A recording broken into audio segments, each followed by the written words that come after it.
মীনাক্ষীর কাছে অসহায় আত্মসমর্পণ করা ছাড়া আর কোনো উপায় অবশিষ্ট রইল না এবার কুসুমের কাছে। হ্যাঁ বন্ধুরা, ভিডিওটা দেখতে দেখতে তখন যে মুহূর্তে কিনা ইন্দ্রাণী গাঙ্গুলি সেই মীনাক্ষীর জোগাড় করে রাখা প্রমাণগুলো দেখতেই নেবে, তখনই কুসুম যখন কিনা ভয় পেয়ে এক পর্যায়ে ইন্দ্রাণী গাঙ্গুলির হাত থেকে সেই আইপ্যাডটা কেড়ে নেয় এবং বলতে থাকে যে দেখবে আপনি কী সমস্ত দেখছেন বলো তো, আপনার কি সত্যিই মনে হয় যে ছোটোবেলায় যে সমস্ত কথাগুলো আজ অব্দি আমার বিরুদ্ধে বলে এসেছে সেই সমস্ত কিছু কোনোটাও আদৌ সে প্রমাণ করতে পেরেছে বা সত্য? তাহলে আপনার কেন এবার মনে হলো এবার যে না, ছোটো ম্যাডাম যে কথাগুলো বলছে এবার সে সেটা প্রমাণ করতে পারবে? বলুন তো, আপনাকে একটু একটু করে দিনে দিনে আমার উপর থেকে ভরসা উঠে যাচ্ছে বলুন তো? ঠিক সেই সময় ইন্দ্রাণী গাঙ্গুলি যখন বলতে থাকে যে না না কুসুম, একদমই না, তুমি সেটা কেন ভাবছো বলো তো? বরঞ্চ আমি তোমাকে শুধুমাত্র যে আমার মুখে আমি তোমাকে আমার বাড়ির সদস্য বলে ভাবি সেরকমটা নয়, আর দিনে দিনে তুমি আরও তোমার জায়গাটা পাকাপোক্ত করে ফেলেছো আমার বাড়িতে, আমার মনে যে আমি নিঃসন্দেহে তোমার উপরে অন্ধের মতন বিশ্বাস করতে পারি। ইভেন কি আমি এবার গোটা বাড়ির দায়িত্ব তোমার উপরে চাপিয়ে দিয়ে আমি দূরে কোথাও গেলে আমার টেনশন হবে না, তুমি সেই জায়গায় এই সমস্ত কথা কেন বলছো বলো তো? ঠিক সেই সময় কুসুম বলতে থাকছে তাহলে দেবীমা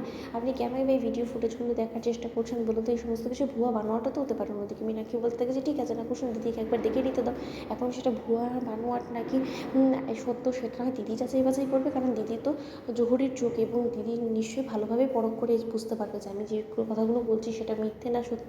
ঠিক সেই সময় কুসুম তখন বলতে থাকে যে না ছোটো ম্যাডাম, অনেক হয়েছে, আপনি অনেক অপমান করার আমাকে চেষ্টা করছেন, এবার অন্তত আমাকে ক্ষমা দিন, আমাকে এবার অন্তত রেহাই দিন, কারণ আমি অনেক সহ্য করেছি ফেলেছি আপনার কাছ থেকে, দেবলীনা ম্যাডামের কাছ থেকে এই অপমান অসম্মান আর পারছি না।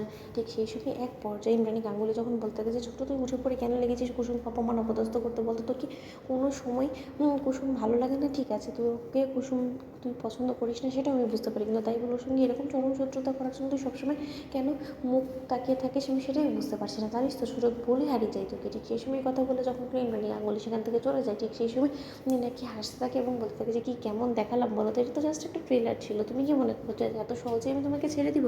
এই মীনাক্ষী এখন আর মুখে নয় বরঞ্চ কার্যক্ষেত্রে করে দেখাবে, এবং আমার সঙ্গে যদি কোনো রকম কোনো চালাকি করো, জাদুকর কুসুম, বা তুমি যদি কোনো রকম কোনো ম্যাজিক দেখিয়ে দিদির কান অবধি আসল সত্য কথাটা তুলে ধরার চেষ্টা করো বা আয়ুষ বা ঈশানকে সমস্ত কিছু সম্পর্কে তুমি বলো, তাহলে কিন্তু তোমার কপালে অশেষ দুঃখ আছে। এবং তোমার বাবা শঙ্কর কিন্তু আজ অব্দি এখনও পর্যন্ত জানে না যে তুমি লুকিয়ে লুকিয়ে তোমার মায়ের ছবির পেছন থেকে সিঁদুর কৌটো বের করে তুমি স্মৃতিতে প্রতিনিয়ত সিঁদুর পরে আসছো, এবং এই সিঁদুরটা যে আসলে আয়ুষের নামে স্মৃতিতে তুমি সিঁদুর পড়ো এবং নোয়া বাঁধানো পড়ো, সেই সমস্ত কিছু তোমার বাবা যদি একবার জানতে পারে, তখন তো তোমার বাবার যদি কোনো কিছু হয়ে যায়, তোমার বাবা যদি পৃথিবী থেকে চলে যায়, তোমার এরকম একটা